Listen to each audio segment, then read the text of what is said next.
આ વિડીયોમાં આપણે ઇતિહાસના વન લાઇનર ક્વેશ્ચનો જોવાના છે।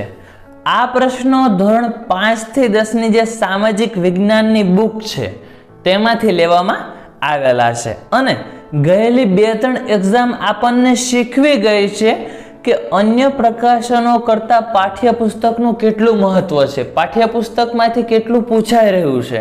તો ચલો આપણે સ્ટાર્ટ કરીએ।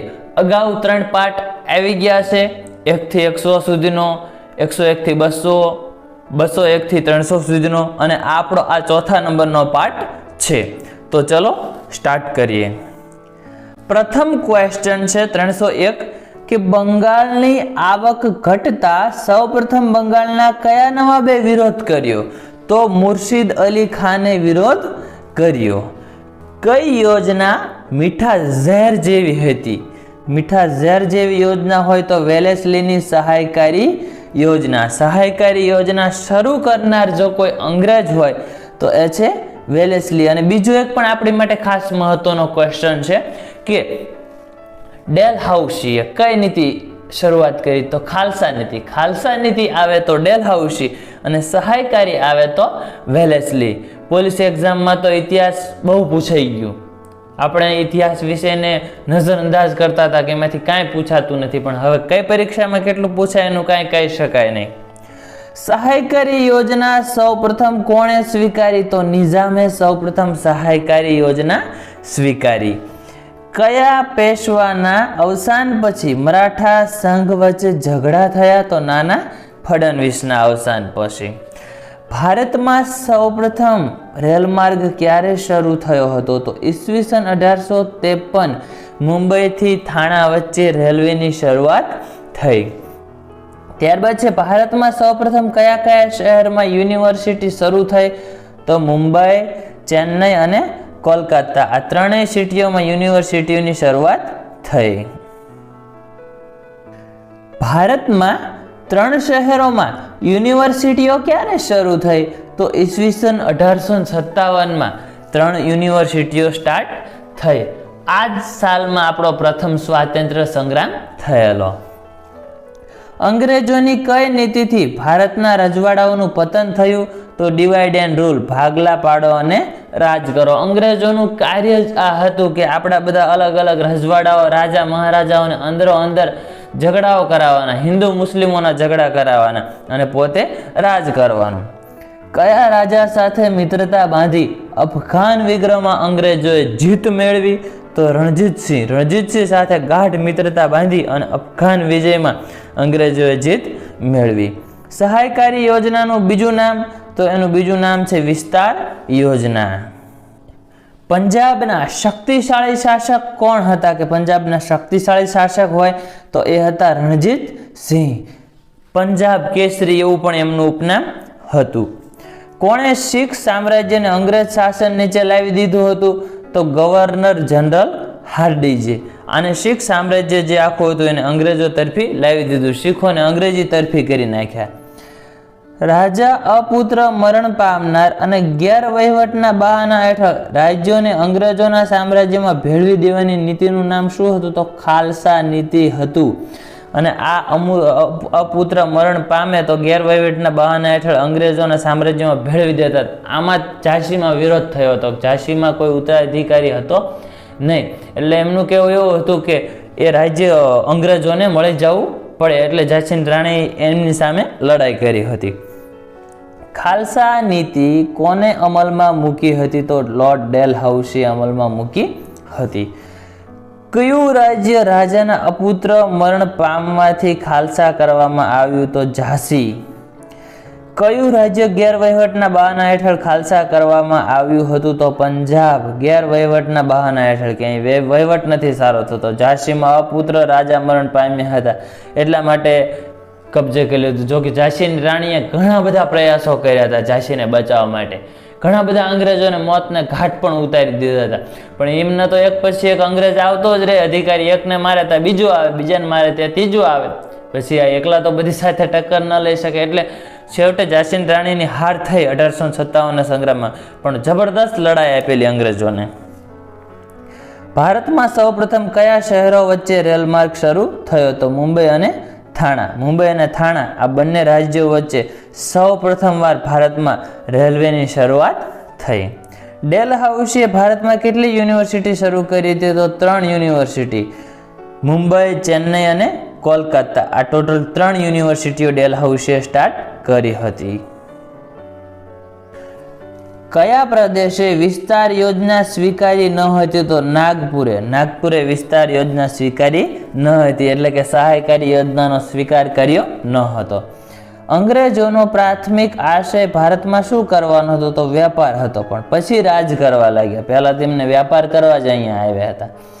વેલેસ્લી ભારતનો ગવર્નર જનરલ બન્યો ત્યારે ભારતમાં કોની વચ્ચે વ્યાપાર અને સત્તા જમાવવાની તીવ્ર સ્પર્ધા ચાલતી હતી? તો ઇંગ્લેન્ડ અને ફ્રાન્સ નહીં પણ ફ્રાન્સ. ભારતની આર્થિક સમૃદ્ધિ કઈ સદી સુધી સંગીન રહી હતી? તો 18મી સદી સુધી. બંગાળમાં દારૂણ દુકાળ કઈ સાલમાં પડ્યો હતો? તો ઈસવીસન 1770માં. દારૂણ એટલે ભીષણ દુષ્કાળ, માણસો જમવા માટેના પણ ફાફા પડતા હતા. કોના સમયમાં મહેસૂલ ઉઘરાવવાનું કામ કલેક્ટરોને સોંપવામાં આવ્યું? તો વોરન હેસ્ટિંગને કલેક્ટરનું પદ ઊભો કરનાર માનવામાં આવે છે.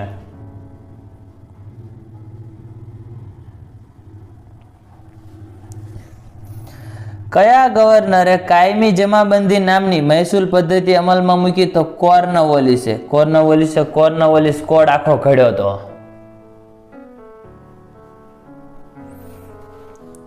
અંગ્રેજોએ કેટલા ટકા જકાત હિંદના કાપડ ઉપર નાખી હતી? તો 80% જકાત હિંદના કાપડ ઉપર નાખી હતી. કયો ગવર્નર જનરલ કેટલાક સુધારા કરીને પ્રમાણમાં વધારે માન પામ્યો હતો? તો વિલિયમ બેન્ટિકે એવું કહેવામાં આવે છે અને થોડા સુધારા કર્યા પણ વધારે માન પામ્યો હતો. સતી પ્રથા જે કહે છે, પછી બાળકીને દૂધ પીતી કરવી છે, બાળ લગ્ન છે, આ બધા ઉપર એને વિરોધ કરતો કાયદો પણ બનાવ્યો હતો. આ બધા ઉપર પ્રતિબંધ મૂક્યો હતો. સતી પ્રથા પર પ્રતિબંધ મૂકતો કાયદો કોણે અમલમાં મૂક્યો? તો વિલિયમ બેન્ટિકે આ કાયદો અમલમાં મૂક્યો. અને સતી પ્રથા પર પ્રતિબંધ મૂકતો કાયદો ક્યારે અમલમાં આવ્યો? તો ઈસવીસન 1829માં અમલમાં આવ્યો. કોણે ભારતમાં અંગ્રેજી કેળવણી શરૂ કરવાનો વિચાર કર્યો? તો લોર્ડ મેકોલે ભારતમાં અંગ્રેજી શિક્ષણની શરૂઆત કરી હતી. ગાંધીજી અંગ્રેજી કેળવણીને શું કહેતા હતા? તો ગુલામીની કેળવણી. એ વખતે જે આપણા આંદોલનો થતા હતા અસહકારના ને એ બધા, એમાં એ બધું ખાસ મહત્વ આપવામાં આવતું. અંગ્રેજી ભાષાનો અસ્વીકાર કરવો અને હિન્દી ભાષાને મહત્વ આપવું. ભારતમાં અંગ્રેજી કેળવણી શરૂઆત કરવાનો વિચાર ક્યારે આવ્યો? તો ઈસવીસન 1834માં ભારતમાં અંગ્રેજી કેળવણી શરૂ કરવાનો વિચાર આવ્યો હતો. અંગ્રેજોએ સ્ટાર્ટ કર્યું હતું. શું કામ? કારણ કે એમના એમ્પ્લોય મળી રહે, કામ કરવાવાળા મળી રહે, અંગ્રેજીમાં નોકરો એમને મળી રહે કે જે કાંઈ સવાલ ન પૂછે પણ ફક્ત એનું કાર્ય કર્યા રાખે. અને પછી બીજું એ કે એમને વહીવટ ચલાવવા માટે, એમનું કાર્ય કરવા માટે, એ માટે અંગ્રેજી ભાષાની જરૂર હતી. કારણ કે ભારતીયો સાથે કોમ્યુનિકેશન, વ્યવહાર કરવા માટે જરૂર હતી, એટલે એમને સ્ટાર્ટ કર્યું હતું. યંત્રો કે માનવબળ દ્વારા વપરાશી ચીજ વસ્તુઓના ઉત્પાદન માટે જે મૂળ સ્વરૂપનું વસ્તુઓનો ઉપયોગ થાય છે તેને શું કહેવાય છે? તો કાચો માલ કહેવાય. એમાંથી પછી કાંઈ પણ વસ્તુ તૈયાર થાય પાપ. કોના અવસાન બાદની અરાજકતા પણ ભારતની આર્થિક સમૃદ્ધિને નુકસાન પહોંચાડી શકી નહોતી? તો ઔરંગઝેબના અવસાન બાદની અરાજકતા. દીવાની સત્તા એટલે કઈ સત્તા? તો મહેસૂલ ઉઘરાવવાની સત્તા. દીવાની એટલે મહેસૂલ ઉઘરાવવાની સત્તા. બક્સરના યુદ્ધ પછી અંગ્રેજોએ કેટલા રાજ્યોની દીવાની સત્તા મળી? તો ટોટલ 3 રાજ્યોની સત્તા મળી. જમીનના ઉપયોગ માટે સરકારને ભરવાના વેરાને શું કહે છે? તો જમીન મહેસૂલ, જમીન વેરો. કંપની સરકાર ઈરાદાપૂર્વક કયો ધર્મ અંગીકાર કરાવી ભારતીય ધર્મ અને સંસ્કૃતિનો નાશ કરવા માંગે છે તેવું ભારતીય લોકોને લાગ્યું? ખ્રિસ્તી ધર્મ.